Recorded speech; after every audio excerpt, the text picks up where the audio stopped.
Entonces, ahora seguimos con la siguiente ponencia. Esta ponencia se llama Perspectivas dentro de las etapas de duelo. Esta ponencia me toca a mí, entonces igualmente son 50 minutos de exposición y los 10 minutitos de preguntas y respuestas. Pueden ir escribiendo sus preguntas por mensajito o también al final pueden levantar su manita como ustedes gusten, ¿vale? Entonces les voy a presentar mis diapositivas.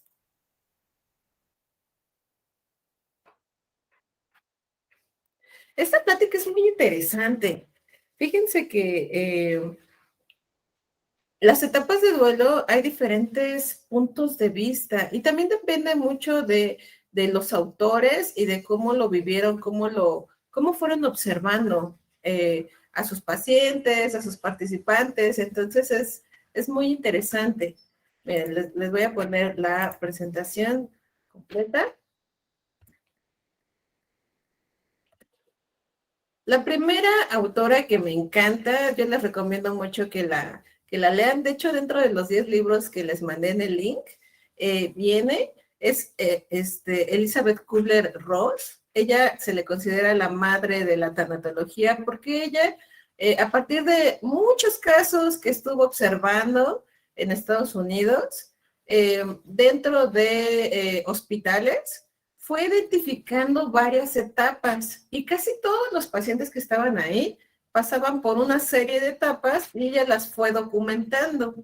Entonces, ella trabajó mucho con pacientes que estaban en situación de enfermedad crónico-degenerativa y claro, eran pacientes que ella consideraba muchos que eran moribundos, o sea, estaban a poco tiempo de fallecer, pero ella haciéndoles entrevista, ayudándolos, acompañándolos, fue identificando estas etapas. Entonces, estas etapas son 5, son muy sencillitas, pero tienen bastante información y ustedes pueden identificarlas con ustedes mismos o también pueden identificarlos con sus pacientes. La primera etapa es la negación, que viene siendo la etapa inmediatamente después de que pasó la pérdida. Elizabeth Kubler-Ross lo aplicaba con pacientes que estaban a punto de fallecer, pero ella también identificó que también llegaban a tener un tipo de negación. Ya después, conforme fue pasando el tiempo y hubieron más psicólogos, más tanatólogos que fueron identificando las etapas, estas etapas se fueron abarcando a todas las pérdidas. Entonces, la primerita etapa es la negación. La segunda etapa es el enojo. Tercera etapa, negociación. Cuarta etapa, la depresión. Y al final se llega a la aceptación de la pérdida. Ahorita les explico con más detalle cada etapa. La primera etapa es la negación. Aquí cómo es, aquí yo puse una imagen de una chica que no quiere ver y no quiere escuchar. Y suele pasar de esta manera. Cuando estamos en negación, no percibimos la magnitud de la pérdida. O sea, no sentimos la tristeza, el enojo, la culpa, la frustración. Estamos como cerrados a esas emociones y también estamos cerrados a lo que se está viviendo. ¿Por qué? Se puede visualizar la negación como una forma de adaptación, una forma de protegernos emocionalmente hacia la pérdida. Una pérdida el fallecimiento de un papá por un accidente, una amiga por un accidente, un hijo por una enfermedad, son pérdidas muy fuertes. Entonces, nuestra primera reacción va a ser negarla y negarla como una forma de sobrevivencia ante el impacto. ¿Sale? Entonces, tal cual la negación es más simbólica que literal. O sea, estoy haciendo que no estoy aceptando. Pero chequen algo interesante. No es como decir no está pasando, sino más bien la persona se da cuenta que acaba de perder a alguien muy importante, pero todavía su cuerpo no lo acepta. Entonces, te puede hablar de que pues falleció su ser querido o tuvo una ruptura o perdió una casa o perdió el trabajo, pero todavía no lo siente. Por eso es más simbólica que literal. Otro punto es que al principio podemos quedarnos paralizados o refugiarnos en la insensibilidad. O sea, pareciera que la persona no siente tal cual. A lo mejor ya ustedes lo han vivido o lo han observado en las demás personas, que a lo mejor hay personas que están en un funeral y no están llorando, no se están sintiendo mal, entonces es parte de la negación. Otro punto de la negación no es la negación de la muerte propiamente dicha, ¿no? O sea, por ejemplo, alguien puede decir, no puedo creer que esté muerto, ¿no? Sino que al principio esta realidad es tan excesiva para nuestra psique que este tipo de frases nos ayudan a contrarrestar esa mala sensación. Otro punto de la negación es que ayuda a asimilar nuestros sentimientos. O sea, poco a poquito vamos a irlo sintiendo, pero no es así como de golpe, ¿no? Otro es que nos ayuda a sobrevivir a la pérdida. Después pasamos a la ira. Esta ira puede ser hacia uno mismo, hacia Dios, puede ser hacia nuestros familiares, hacia los doctores, puede ser hacia los objetos. Hay personas que rompen vidrios, hay personas que arrojan cosas cuando están en ira después de una pérdida. Entonces, igualmente, la pérdida no tiene por qué ser lógica o válida. O sea, esta parte de la ira, muchas veces hay personas que no llegan a decir, o también, bueno, eso también lo he observado, que se considera que la ira es negativa, como lo que comentaba en la primera ponencia. Y no, aquí hay que ayudar a nuestro paciente o ayudarnos a nosotros mismos a trabajar esta ira, a identificarla y sacarla por medios más sanos, como pueden ser varias técnicas como escritura, hablar. Eso lo vamos a ir viendo en otras ponencias de mis compañeros. Entonces, también van a ir checando cómo se puede ir trabajando esta ira. Otro punto es que la ira solo aflora cuando nos sentimos lo bastante seguros, como para saber que probablemente sobreviviremos, pase lo que pase. O sea, a lo mejor en el momento no va a salir porque no hay tanta la seguridad de sentir este enojo, pero ya después a lo mejor con nuestros familiares o en casa o en un lugar aparte, va a salir esa ira porque hay un lugar más seguro donde podemos expresarla. Y también la ira es una etapa necesaria del proceso curativo. Muchas veces nos queremos saltar esta parte, pero es esencial. O sea, en todas las terapias, con los psicólogos que manejan este tipo de terapia, se necesita trabajar la ira. Es sí o sí se trabaja. Uh-huh. Y después de la ira llega una negociación, como que vamos negociando con nosotros mismos, como que, ok, ya vivimos lo más intenso y vamos viendo, ok, me doy una tregua. Y si dedico mi vida a ayudar al prójimo, y si empiezo a hacer esto diferente, o sea, se empieza a visualizar como alternativas para compensar esta pérdida, este duelo difícil. También dentro de la negociación puede ser, bueno, aquí lo puse como un laberinto, donde no hacemos más que repetirnos, ojalá si pasara esto, y si sucediera esto, o sea, empiezan a ver como nuevos panoramas más sanos, más saludables, que nos ayuden a sentirnos mejor. También otro punto es que la vida vuelva a ser como era. Queremos recuperar lo que se perdió. Y la negociación a veces va a ir acompañada de culpa. ¿Yo qué culpa tuve en esta pérdida? Voy a irlo identificando. A lo mejor le fallé a mi abuelito porque nunca le dije te amo, ¿no? Como lo que comentaba la psicóloga Elizabeth, como esta parte de ir expresando las emociones. O me siento culpable porque no lo llevé rápido al médico. O me siento culpable porque falleció y no supe qué hacer. Me siento mal, me siento culpable porque por todo lo que hice, o sea, lo estuve ayudando con sus medicamentos, estuve ahí al pie del cañón, no logré hacer algo diferente. no lo apoyé más como esperaba, ¿no? O sea, empieza a salir hasta un tipo de culpa muy negativa, donde nos sentimos mal con nosotros mismos, pero también nos permite ir identificando ahora qué cambios necesito hacer en mi vida para salir de este duelo, para salir de esta situación de pérdida. Ajá. Ahora, también la negociación puede permitir a la mente pasar de un estado de pérdida a otro. Puede ser una estación intermedia que procura nuestra psique el tiempo que necesita para adaptarse. Entonces nos vamos adaptando, vamos aceptando, vamos viendo otro panorama, identificamos en qué fui culpable, en qué no fui culpable. Entonces vamos negociando de esta manera. Y también en esta etapa nuestra mente puede ser que modifique los acontecimientos del pasado, mientras explora todo o que se podría haber hecho y no se hizo.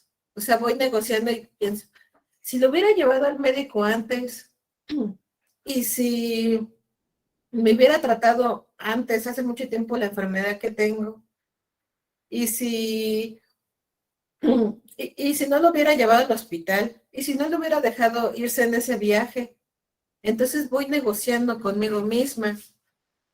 Esa es la parte de la negociación. También un dato muy interesante es que estas etapas puede ser que no sean lineales. Elizabeth Kubler-Ross las puso de una forma lineal, o sea, pasa la negación, después el enojo, la negociación, la depresión y la aceptación. Pero también se sugiere que se vea que cada persona llega a pasar por estas etapas, eh, a veces no tan lineal. Puede ser que empecemos con la negociación o que primero nos enojemos cuando sabemos de la pérdida, pero lo que sí va a suceder es que la mayoría de las personas van a pasar por estas etapas. Puede ser que uno pase de una forma tranquila o puede ser que pasemos de una forma más fuerte, ¿no? Cuando son los duelos graves, los duelos complicados, cuando estamos en un duelo crónico, en un duelo complicado. Entonces puede ser que lleguemos a vivirlos de otras maneras. Permítanme un segundo, déjenme brindar acceso.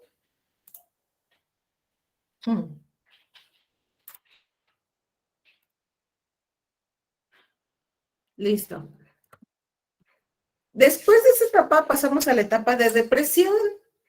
Dentro de la depresión, que es que es parte de la pérdida, aquí es importante diferenciar que esta depresión no es como la depresión que se llega a considerar dentro de una enfermedad, sino más bien esta depresión es debido a la pérdida, debido al duelo que se está viviendo. Posiblemente el paciente tener esta depresión, a lo mejor antes tuvo algún tipo de depresión, pero no tan fuerte. Claro, van a haber pacientes que les lleguen a tocar, que posiblemente ya hayan tenido depresiones antes y fuertes, y en duelo la depresión se potencializa. Entonces también puede pasar. Nada más que aquí es necesario que lo identifiquen, que es una depresión por duelo. Ahora, esta depresión nos parece que va a durar para siempre. O sea, el paciente piensa que ya no va a salir. Por ejemplo, en una ruptura amorosa, en un divorcio, la persona puede pensar que ya no va a encontrar a nadie más. O sea, como que el futuro se ve muy negro. O también van a haber personas que digan, es que pues ya no voy a poder amar nuevamente. O ya no va a ser lo mismo estar sin mi papá. Ya no va a ser lo mismo estar sin mi esposa, sin mi esposo o sin mi hijo, ¿no? Entonces, aquí parece que se percibe todo negro y oscuro, pero créeme, hay cosas positivas dentro de esta depresión, que es que uno se permite estar consigo mismo. A lo mejor uno va a tener las ganas de aislarse más, de no conversar o de conversar muchísimo más, o no hay ganas de comer y así, pero ¿qué es lo que va a suceder? Volteamos a ver y hacemos introspección con nosotros mismos. Empezamos a identificar qué necesitamos. Claro, también se va a necesitar el apoyo de un terapeuta para lograr eso. Y en su caso, ya sea que son terapeutas o están aquí participando como para tener una ayuda propia, pueden irlo identificando, ver como ampliar esta perspectiva, que la depresión en sí no es mala al 100%.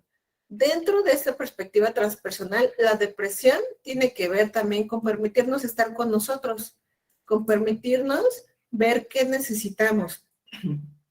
Y si necesitamos terapia o necesitamos un espacio para nosotros o un complemento de varias cosas, aquí en esta etapa es donde lo vamos a percibir. Ujú. Después sigue la etapa de la aceptación. Dentro de la aceptación hay veces en que se puede llegar a confundir, así que aguas. Hay veces en que se puede confundir en que ya no voy a sentir malestar, me siento bien. Un día de repente ya se ve todo luminoso, se escuchan los pajaritos y todo se escucha muy bien. Pero resulta que en otro momento me siento mal, ¿no? Sí puede haber esos momentos intermitentes, porque ya una parte del problema se está solucionando y por eso llega esta aceptación, pero va a faltar otra parte del problema si uno siente que se va para atrás. Entonces hay que explorar esas otras partes del problema que hace falta trabajar para llegar a esta aceptación. Y también dentro de la aceptación ya nos vamos adaptando a una realidad donde nuestro ser querido ya no se encuentra o donde la relación de pareja ya no está, o el trabajo que tuvimos ya no está, ¿vale? Entonces, aquí la curación se refleja en las acciones de recordar, recomponerse y reorganizarse. O sea, sí recordamos a nuestra persona que ya no está, pero vamos reorganizándola, vamos viéndola y poniendo en otro espacio. Hay técnicas muy interesantes donde se pone como un altarcito para nuestro ser querido, pero ahí tenemos una cajita y le depositamos cosas de nuestro ser querido y ahí es como que simbólicamente vamos ocupando un espacio para nuestro ser querido, pero ya no abarca a lo mejor la totalidad de la casa o la totalidad del espacio, porque vamos haciendo cambios. Les comparto uno de mis pacientes, cuando fallecieron sus dos papás, casi al mismo tiempo, pues le costó mucho trabajo salir de esa pérdida, fue un duelo muy difícil. Entonces, primero trabajamos, claro, todas las etapas, trabajamos los enojos, las crisis. Hay unas técnicas muy buenas, que de hecho eso lo vamos a ver el día de mañana, que son técnicas de EMDRR 2.0. Esas técnicas son especiales para trabajar situaciones muy difíciles. Entonces, trabajé con este pacientito con esas técnicas y resulta que el paciente ya después cuando empezó a salir de toda la tormenta y empezó a entrar a la etapa de aceptación, pudo modificar la casa completa. Cambió el color de la casa, eh, sacó las cosas de su mamá, regaló cosas de su mamá y de su papá, cosas que vio que ya no funcionaban, las, las tiró, modificó las habitaciones. Él se mudó a la recámara de sus papás porque su cuarto era muy chiquito y el cuarto de sus papás era muy grande. Entonces yo le dije, ¿y por qué no te cambias al cuarto de tus papás? Y pues claro, tuvo que pasar toda una serie de etapas y de procesos para poder lograr ello. Bueno, para poder lograr esto. Pero al final se cambió la cama de sus papás y se sintió mucho mejor. Y cambió varias cosas, pero también dejando objetos importantes de sus papás. Por ejemplo, dejó cosas que a él le gustaban, porque también era importante que dejara cosas que a él le gustaban y que eran también de sus padres. Y las cosas que a él no, que sentía que eran como muy de sus papás y que él como que no los veía tanto, esas cosas también las regaló. Entonces, así pudo llegar a esa aceptación. Y aquí trabajamos con este modelo, pero también trabajamos con otros modelos. Ahí les dejo un ejemplo de uno de mis pacientes, ¿vale? Ahora, hay otro modelo, y este modelo es de una psicóloga que se llama Marta Alicia Chávez, es mexicana. A lo mejor ya lo ubican, también la puse en uno de los libros esenciales para trabajar el duelo. Es estupenda Marta Alicia Chávez porque habla en un lenguaje más latino. Entonces, ella tiene varios libros, entre ellos el de Todo pasa y esto también pasará. Tiene otro libro y, bueno, maneja diferentes temas, pero dentro de este libro maneja este modelo, que es el siguiente. Uno es que la resistencia, que la primera etapa es la resistencia a aceptar la pérdida, como que no la vamos aceptando, como que no puedo entender que estemos pasando por una pérdida, pero notan que es algo diferente a la negación. La negación es un proceso adaptativo que nos protege. Y de acuerdo a Marta Alicia Chávez, hay una resistencia, o sea, como que no estoy encajando con esto nuevo que está pasando. Y es la primera etapa. Después, la segunda etapa es la ira por la pérdida, mucho enojo, y aquí también entra la culpa. Y después está negociar la pérdida, como que voy negociando entre que se acepto y así. Esta etapa se parece a la de Elizabeth Kubler-Ross. Después pasamos por el dolor por la pérdida. El dolor se va a presentar de diferentes maneras, con tristeza, enojo, frustración. Hay un dolor muy fuerte, hasta se siente un vacío. Y después llega la aceptación de la pérdida. Aquí ya la persona acepta, se adapta a la nueva realidad, eh, acepta que ya no está su ser querido, que ya no está aquello que perdió y puede continuar con su vida. Uh-huh. Ahora, aquí les pongo pasitos más específicos. Aquí habla sobre la resistencia y reprimir. O sea, se llegan a reprimir las emociones. Yo lo cuento por experiencia propia. Cuando falleció mi abuelita, reprimí 4 años las emociones. O sea, no me permití casi expresarlas. Recuerdo que sí lloré un poco, pero sentí como que no lo podía creer, no me llegaba. Hasta que tomé un diplomado de tanatología, ahí pude darme el permiso de llorarle, y hasta la soñé, y soñé que me reconciliaba con ella, porque con mi abuelita tuve 5 años donde pude tener una relación más cercana con ella. Fueron los últimos 5 años de su vida. Entonces, antes de ese tiempo, no tenía una relación tan cercana porque mi abuelita iba y venía de casas.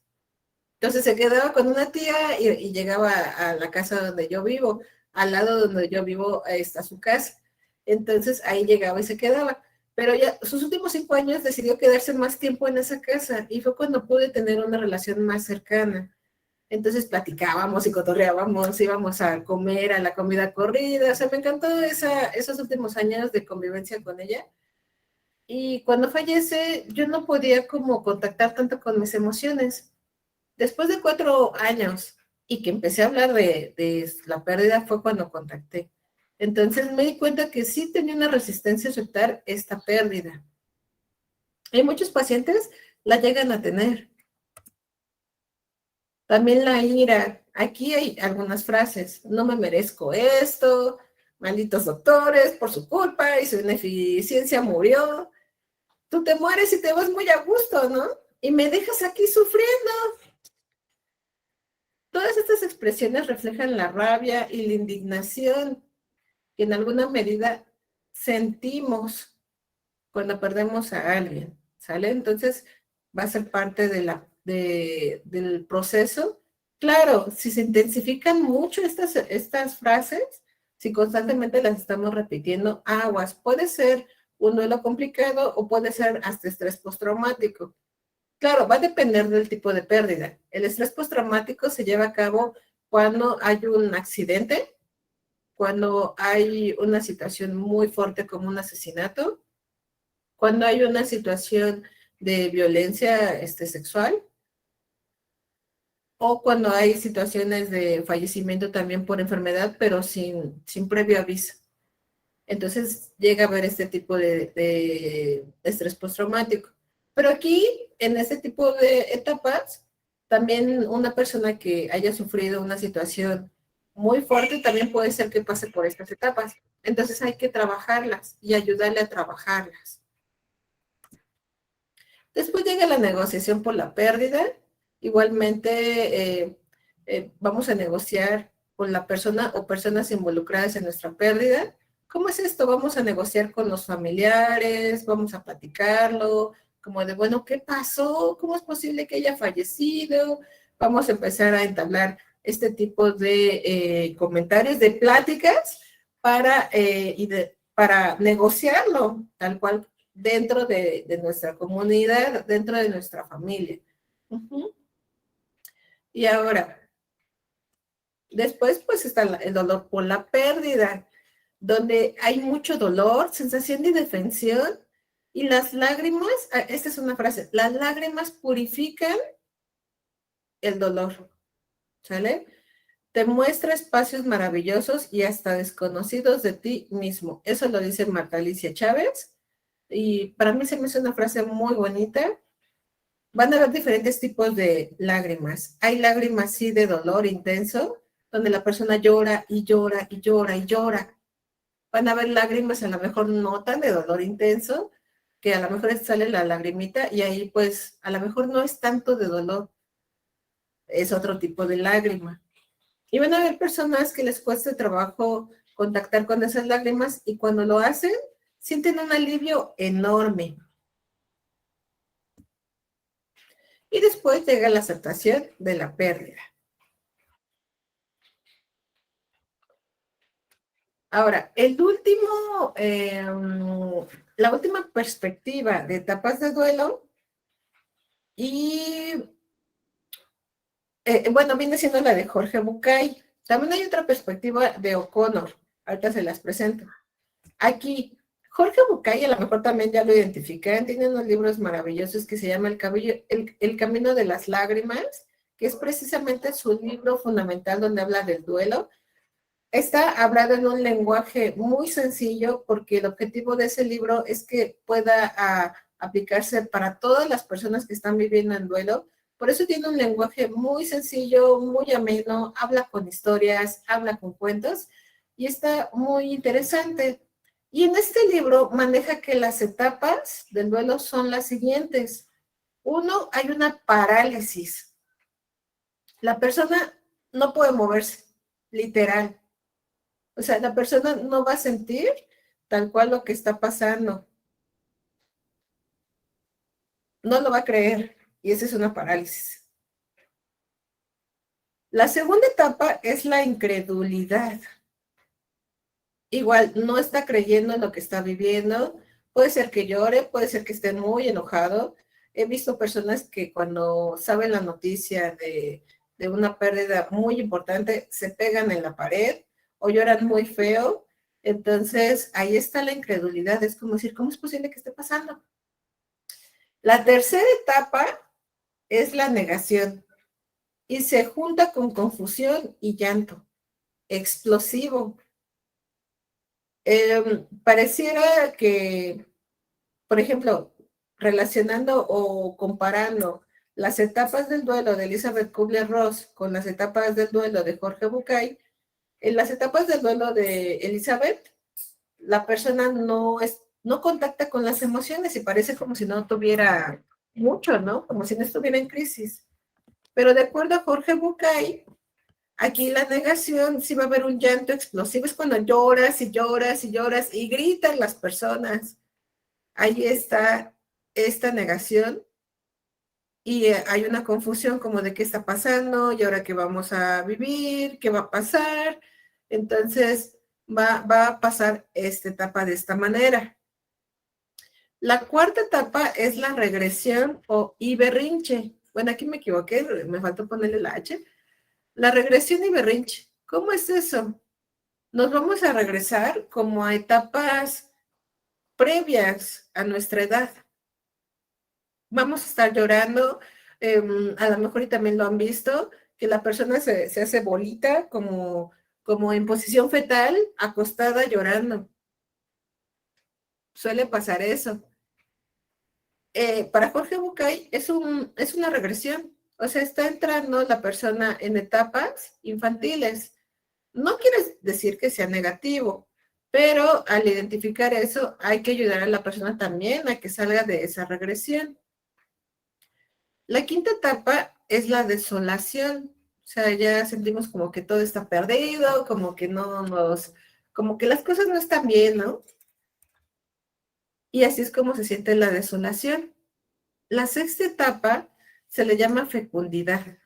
Es cuando empezamos a ver las cosas mejor, como que empiezan a nacer en nosotros algo bueno. Empezamos a identificar los aprendizajes, empezamos a identificar qué pasa con nosotros mismos, hacia dónde vamos. Y de ahí sigue la discriminación, interiorización. No, perdón, la aceptación. Aceptamos la nueva realidad. Y de ahí hay discriminación e interiorización.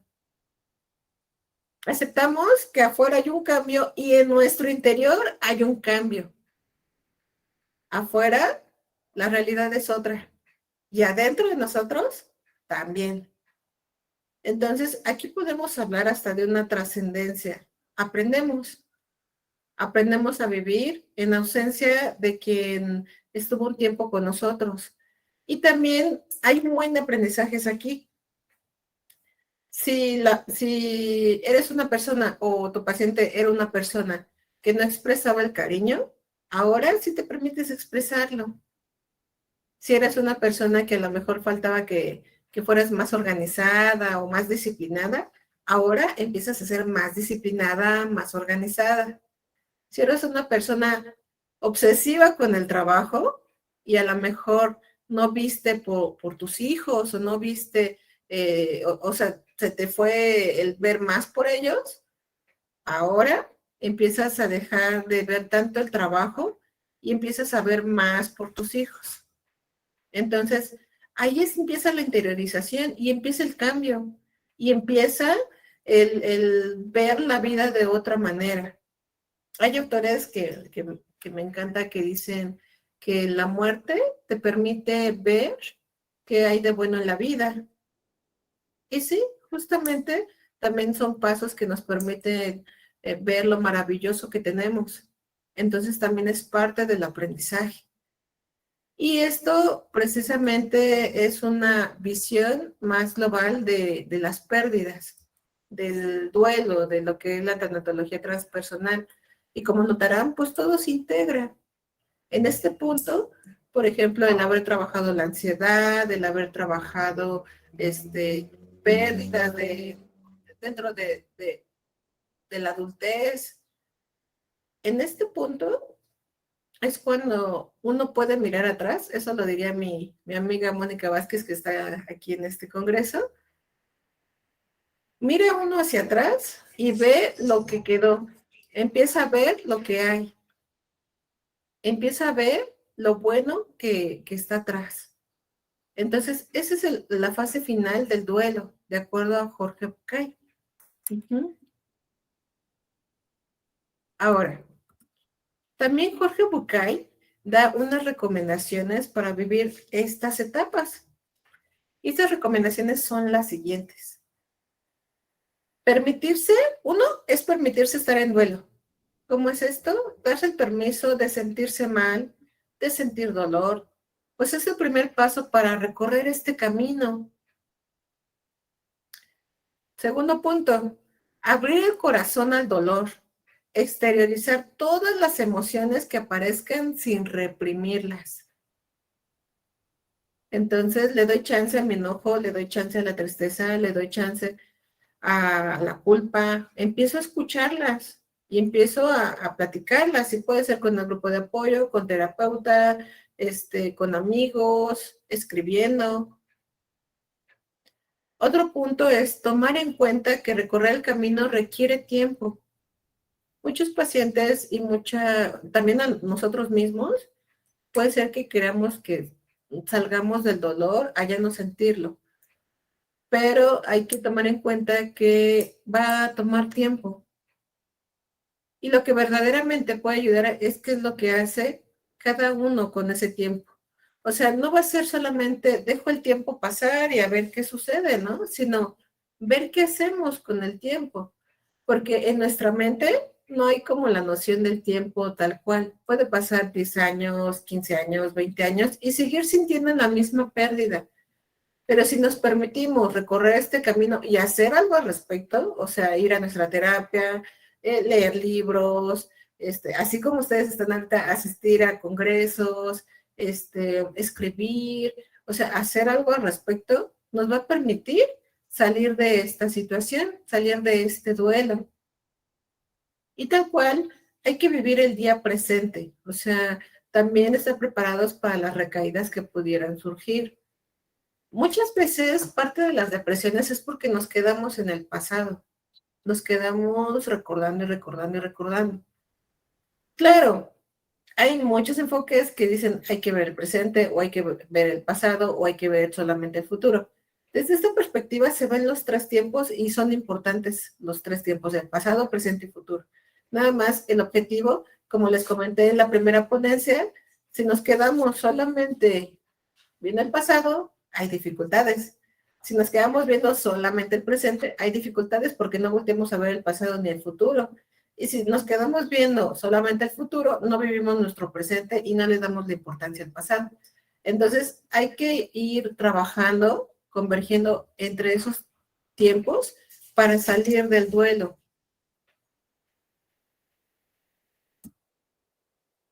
Otro punto es ser amable con nosotros. Tengo pacientes que me han dicho, es que me siento muy mal y me siento tonta, ¿no? Me siento tonta por seguir llorándole. Tengo una paciente que falleció su ex y cuando falleció ya había sido, pues ya habían terminado. Era su novio, su ex falleció en un choque de motocicleta. Y entonces ella se sintió muy mal y toda su familia le decía, ¿por qué te sientes mal si ya era tu exnovio, no? Pero pues ella como que lo reprimía y como que lo expresaba y les decía, pero pues es que sí me dolió, ¿no? Entonces, había momentos en que se sentía culpable por sentirse mal por la pérdida de su exnovio. Y entonces en terapia pues trabajamos eso, que se permitiera sentirlo, que se permitiera expresarlo. Ya después de que pasamos por ahí, ahora sí vamos a ver, bueno, qué es lo que te está jalando para seguir en ese estado, ¿no? ¿Qué es lo que está ocurriendo para que te sientas así aún? ¿Qué mensaje te viene a decir este dolor? Y entonces empezamos a trabajar muchas cosas, pero ya ella dejó de culparse o de sentirse tonta. Otro punto es no tener miedo de volverse loco. Muchos pacientes me han referido que sienten que se van a volver locos por esa pérdida, que no pueden controlar las emociones. Y muchas personas les van a decir, pues sé fuerte, ¿no? O sea, tú sé fuerte y ya no lo sientas y pues tienes que salir adelante. Pero pues ser fuerte en este tipo de situaciones muchas veces no nos lleva a la solución. Sí en cierta etapa, sí en cierto momento, pero no al principio o en medio de las etapas. Entonces, aquí es importante expresar esas emociones, permitirnos eh, no tener ese miedo a volvernos locos y de esa manera poder salir de este duelo. Y otro punto que recomienda Jorge Bucay es el de aplazar algunas decisiones importantes. A ver, permítanme un segundo, voy a incluir a uno de sus compañeritos.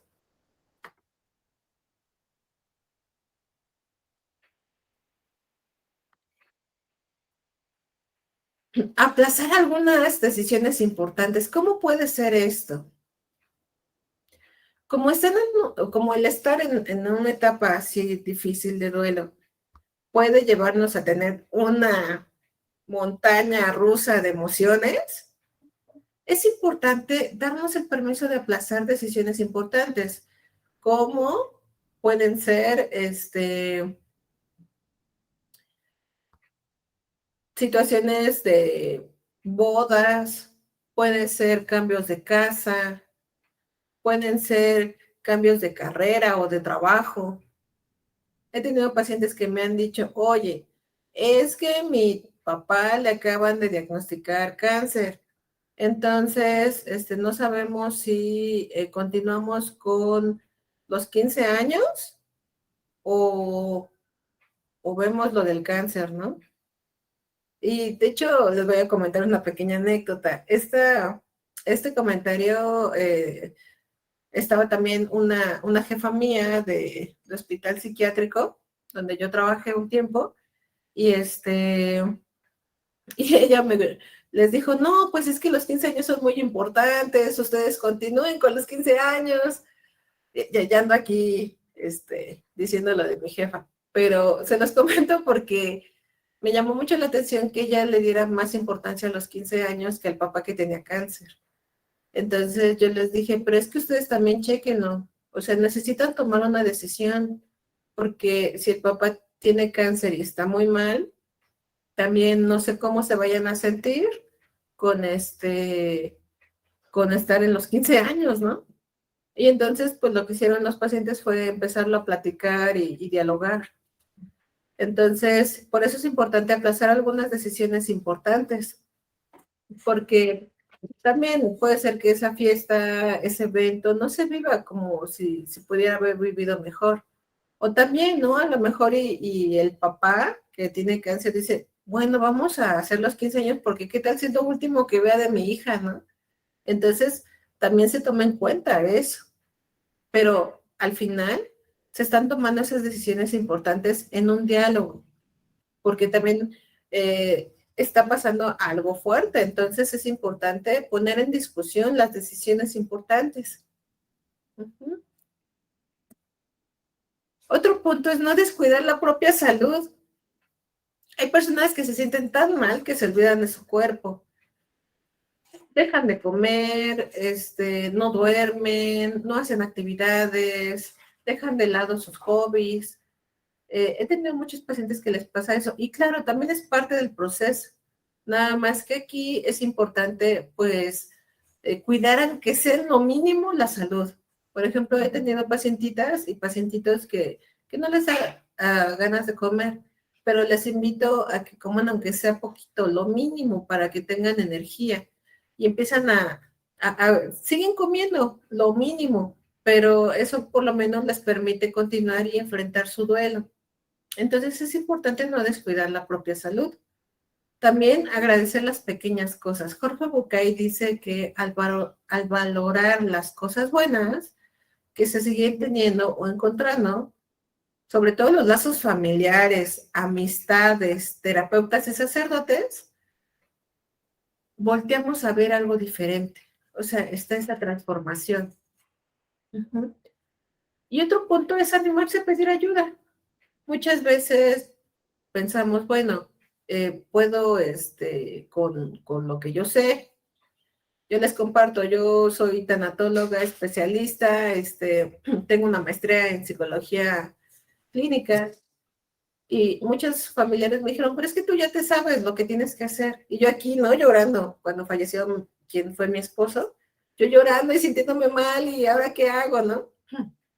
Yo inmediatamente le pedí ayuda a mi terapeuta de cabecera, me ayudó en ciertas cosas, después pasé con otro terapeuta que me super ayudó con técnicas especiales y y así fue como salí.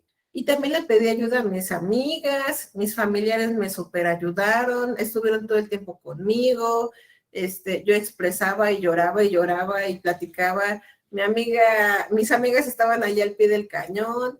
Entonces, realmente animarse a pedir ayuda funciona muchísimo. Yo creo que si no hubiera hecho eso, a lo mejor estaría en la etapa de ira o en la etapa de depresión, así tal cual, porque lo que viví también, como muchos de ustedes, fue muy difícil. Entonces, parte de la recomendación de Jorge Bucay es animarse a pedir ayuda. Y también la psicóloga Elizabeth hace un momento dijo, pues es pedir ayuda en psiquiatría y en psicología. El psicólogo Alejandro Rodríguez dio bastantes técnicas muy buenas para salir del duelo, bueno, para salir de la ansiedad por duelo. Entonces, él también brinda este tipo de técnicas en terapia individual. Una servidora las brinda también en talleres e individual, pero aquí el objetivo es animarse a pedir ayuda y también ustedes como sanadores de almas, también comentarle a sus pacientes que tengan sus grupos de apoyo, que tengan amigos, familiares, que se permitan expresarlo. Claro, aquí nada más les doy un megatip, que, que tal cual ocupen a varias personas para expresarse, porque también dentro del duelo es muchísimo lo que se necesita desahogar. O sea, vamos a estar desahogando y desahogando y sacando y sacando y sacando. Y si solamente se ocupa una sola persona, la persona se va a saturar. Entonces es importante que también puedan haber varias personas con quienes se pueda platicar. Y de esa manera no se satura tanto a la amiga o al hermano o al familiar, y uno va aliviándose. Entonces, es importantísimo eso, ¿sale? Entonces, ahorita para finalizar, les digo estos otros puntos que también Jorge Bucay lo recomienda, es procurar al paciente con los demás, o sea, ser paciente con los demás, no tratar de complacer a las personas que con buena intención llegan a estar ahí. Por ejemplo, he tenido pacientitas, adultas mayores, como lo que comentaba Elizabeth, que no se permiten expresar. Y mi pacientita de la tercera edad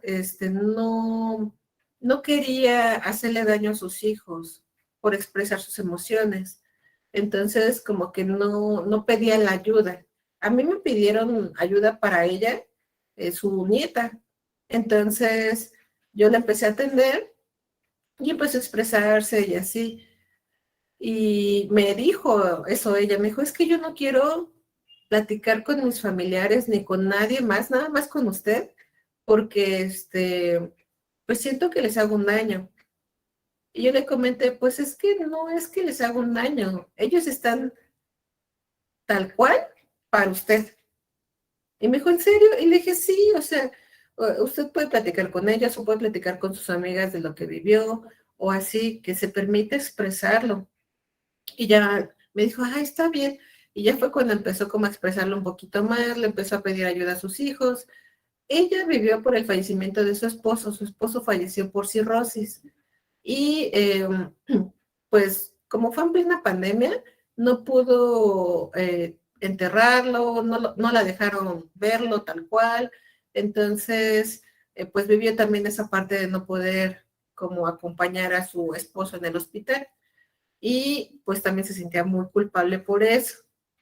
Entonces, eh, cuando se permitió como expresar y permitirse estar con sus seres queridos, empezó a sentirse mucho mejor. Ahora, otro punto es tener mucho descanso, algo de disfrute y una pizca de diversión. Es muy bueno esto dentro del duelo. Eh, ¿Por qué? Porque también nos va a ir dando ciertas hormonas de la felicidad. Por ejemplo, cuando uno va a correr o cuando uno va a lo mejor al parque acuático, aunque uno no quiera, ¿no? O va a hacer algo divertido, empiezan a surgir nuevas hormonas, o sea, o mejor dicho, no nuevas, sino que se empieza a segregar hormonas que ya tenemos, pero se segregan más y empezamos a sentir más tranquilidad. Eso también lo vamos a ver con la ponencia de mañana, que es sobre el deporte como ayuda para aliviar el duelo con el psicólogo Alberto. Entonces, también es muy importante hacer cosas que uno disfrute. Y por otro lado, confiar en los recursos para salir adelante. Todos nosotros tenemos recursos y habilidades para salir adelante. El paciente que ustedes tengan, que vean que no sale y no puede salir y no puede salir, tiene recursos. Y si ustedes desde el principio de las sesiones les dicen qué recursos tienen, y lo van observando a lo mejor en historia clínica o a partir de la evaluación, el paciente se va a sentir mucho mejor y va a ir activando esos recursos. Ujú. Y también lo último es aceptar lo irreversible de la pérdida. Aceptar que ya no hay vuelta para atrás. Claro, es como el punto más difícil, es de los últimos puntos, pero en algún momento se va a llegar hasta ese punto. Cuando está en la mera crisis va a ser muy difícil, pero en algún momento va a llegar. Y si es con terapia, va a durar menos tiempo en que se llegue a este punto. Ujú.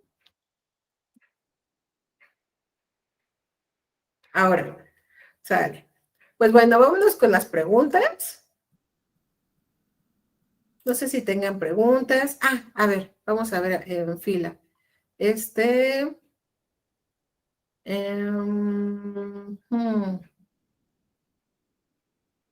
Ok, déjenme abrir la fila para checar la fila.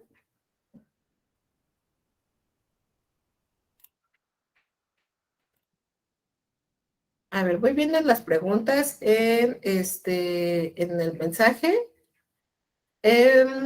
Isela preguntó, ¿cómo puedo identificar en qué etapa de duelo estoy? Porque me siento a veces en una y otras veces en otra. Ok, Gisela. Justamente tal cual así como lo estás haciendo, es como, ok, identifica si estás en negociación, ¿qué puedes hacer en esa etapa? Si estás en negociación y vas aceptando ciertas cosas, ahí puedes ir potencializando lo que viene en esa etapa.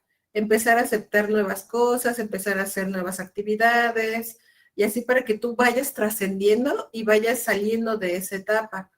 Si sientes que te regresas, por ejemplo, a la etapa de enojo, igual van a haber cosas que se requieren trabajar de esa etapa. Entonces, vas a necesitar a lo mejor escribir mucho el enojo, sacarlo. Hay varias técnicas para sacar el enojo. Entre ellas puede ser escritura, puede ser dibujo, puede ser cosas artísticas, puede ser lo que se llega a hacer como pegar en ciertas cosas. Ocupar un costal de box y pegarle, eso también funciona mucho. Este, y de esa manera poder ir saliendo de esas etapas. Pero si regresas así, de repente es porque hace falta trabajar más cosas, ¿vale? Ok. Dice Nadia, a mí me ha ayudado a hacer ejercicio y disfrutar el caminar. ¡Ay, sí! Nadia me ha platicado cosas súper, súper interesantes con respecto a caminar.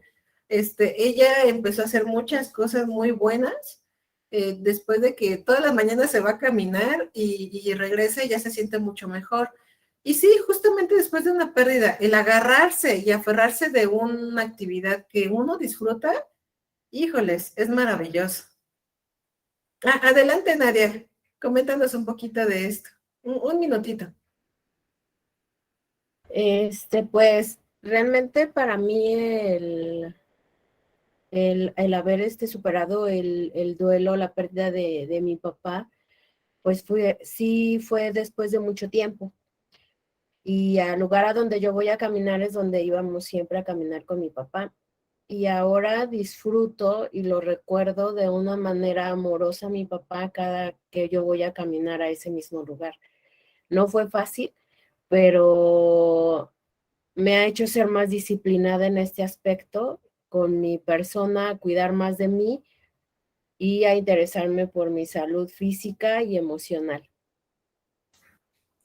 Muchas gracias, Nadia. Qué bonita experiencia. Ok. Bueno, ahora voy con la pregunta de Arturo. Arturo dice, buenas tardes, ¿hay técnicas específicas para trabajar la resistencia? Arturo, sí hay técnicas específicas. Por ejemplo, hay técnicas de dibujo, de cómo la persona siente su duelo, puede dibujarlo. También hay técnicas de escritura, que eso lo vamos a ver mañana, pero les adelanto un poquito. Técnica de escritura para expresar el enojo, para expresar la tristeza y escribirlo como si fuera hacia la persona. Es importante hacerlo de esa manera. También otra forma es hacer preguntas. Si la persona está en resistencia, le preguntamos, oye, ¿cómo te sientes con respecto al fallecimiento de tu ser querido o de tu mamá, de tu familiar? Y la persona te puede decir, no, pero es que pues me siento bien. Ah, bueno, ¿y no has sentido en momentos enojo o tristeza? Pues sí, sí he sentido. Ah, platícame sobre esos momentos de enojo o tristeza. Entonces vamos abriendo y vamos abriendo poco a poco camino para que vayan expresando eso. Ya la persona les va a decir, ah, pues mira, me siento triste cuando voy al trabajo, me siento triste cuando pasa esto, me siento enojado cuando pasa aquello, y le vamos haciendo preguntas, que es lo que se llama un diálogo socrático. Vamos por medio de preguntas abriendo camino hacia esas emociones. Uh-huh. Y claro, hay otro tipo de técnicas. Dibujo, diálogo socrático, hasta con la misma historia clínica que apliquemos, podemos hacer que el paciente empiece a hablar de sus emociones. Tengo pacientes que me dicen, oye, con la historia clínica que me mandaste, no me había puesto a pensar en esto, hasta me cayeron 20. Hasta con el test de depresión de Beck, que dice, que comentó el psicólogo Alejandro, con ese también pueden abrir camino.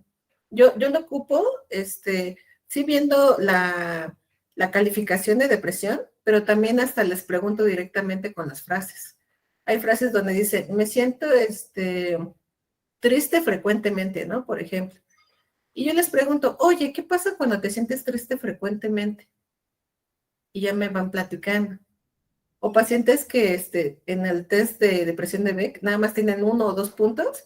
Yo veo a dónde está ese 1 o 2 puntos y les pregunto, oye, aquí dice que te llegas a sentir angustiado, ¿no? Platícame sobre esa angustia. Y con eso abren el camino. ¿Vale? Ok, muy bien. Ahora, vamos por aquí tenía fila con Mónica. Mónica, adelante.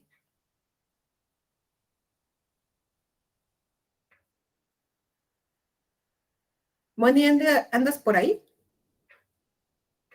Es Mónica, a ver,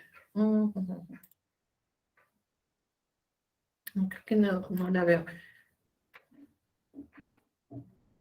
También por aquí dice, Mónica Vázquez dice, yo complementaría lo de técnicas para la resistencia con hablarles sobre su derecho a hablar, a sentir, incluso sentirse vulnerables, porque muchas veces por sentirse que no deben, no pueden y se resisten. Sí, sí, precisamente llega a pasar eso. Cuando la persona sabe que tiene el derecho a hablar, empieza a expresarse, empieza a darse cuenta de que no necesita ser fuerte en esta pérdida. Muy buena recomendación, Mónica. Ok, permítanme, por ahí también vi, a ver, gracias. Tere dice, a mí lo que me ha ayudado a sobrellevar un poco el duelo y depresión es con mi meditación mindfulness. Muy bien, Tere. Sí, es una parte de las técnicas, nada más que aquí el objetivo sería complementarias con otras cosas. Por ejemplo, lo que comentaba la psicóloga Elizabeth con terapia psicológica, a lo mejor con un proceso de psiquiatría. Claro, eso lo van a determinar los profesionales que te lleguen a atender y también la meditación te permite como irlo soltando. Nada más que algo interesante. En las meditaciones muchas veces nada más estamos escuchando. Solamente estamos escuchando la meditación y como que nos sentimos tranquilos. Esta parte como de expresar es justamente sacarlo. No solamente escuchar, sino que hay que sacarlo y expresarlo y tener el derecho a hablar, darnos el permiso de soltarlo. Ujú. Muy bien, Tere. Ok, por ahí vi a Mónica. A ver, permítanme, déjenme ver porque sí vi que tenía levantada la manita. Ah, ah, ah, ah. Mm, no la veo, creo que se desconectó. Ok, ¿alguna otra duda, algún comentario? Ah, sí, Tere, es lo que me faltaba, sí. Es justamente lo que necesitas. Dice, sobre los cambios que platicabas, no he podido mover las cosas para hacer cambios porque mi papá no me deja mover las cosas ni sacar lo que ya no es útil. Ok, ahí dependen los espacios. Si el espacio es de tu papá tal cual, ese espacio él lo va a tener que modificar. Pero si tú tienes, por ejemplo, tu habitación, ahí sí puedes entrarle. O sea, ahí sí tú puedes cambiarlo, modificarlo como tú desees. Y tu papá que haga su duelo de otra forma. Que claro, a lo mejor y también necesita terapia, pero va a ser otro proceso. Ujú. Sale, contesta las últimas preguntas. Dice, tampoco puedo platicar con los miembros de mi familia sobre el duelo y lo sucedido con mi mamá. Ok, este, si no lo puedes platicar, es que ellos tal cual no son de tu grupo de apoyo. El grupo de apoyo también puede ser amigos, pueden ser amigas, el terapeuta. Entonces, de ahí te agarras, Tere. Ujú. Muy bien. Ok, por aquí vi Marisol. Marisol, adelante.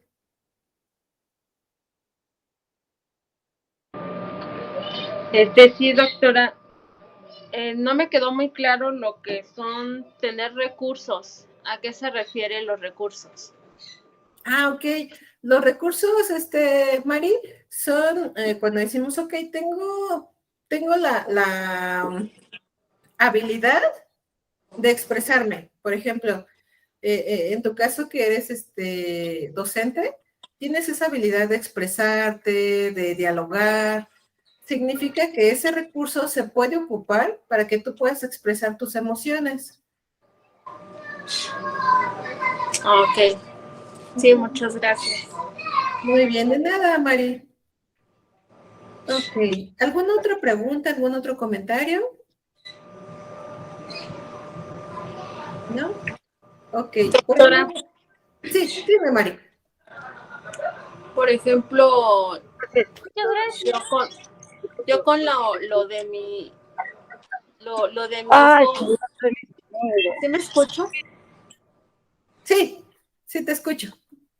Ah, ¿qué hacer qué debo de hacer entonces con las cosas materiales que usaba mi hijo?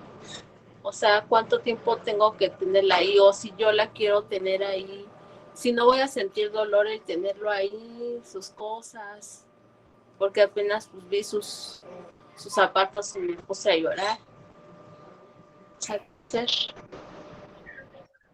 Ok.